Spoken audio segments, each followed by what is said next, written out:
ফিরছি অন্য খবরে। ভারতের বিভিন্ন এলাকায় বাংলাভাষীদের উচ্ছেদের তীব্র প্রতিবাদ শুরু হয়েছে।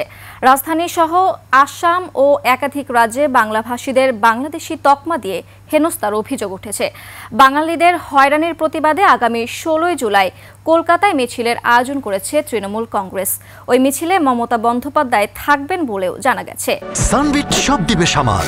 সানবিট ম্যাজিক প্রেস ডিশওয়াশিং এর মাথা ঘোরানো সলিউশন। একাধিক রাজ্যে বাংলাভাষীদের হেনস্থার খবর উঠে আসে গত কয়েকদিন ধরে। গুজরাট, আসাম, মহারাষ্ট্র, উড়িষ্যা সহ একাধিক রাজ্যে বাংলায় কথা বললেই বাংলাদেশি দাগিয়ে দেওয়ার অভিযোগ করা হচ্ছে। এরই প্রতিবাদে তৃণমূল জানায় বিজেপি শাসিত রাজ্যগুলিতে বাংলাভাষী নাগরিকরা বৈষম্য এবং হয়রানির সম্মুখীন হচ্ছেন। দিল্লিতেও বসন্ত কুঞ্জের জয় হিন্দ কলোনিতে উদ্বেগজনক পরিস্থিতি। সেখানে হাজার হাজার বাঙালি বাসিন্দা উচ্ছেদের হুমকির মুখে রয়েছেন।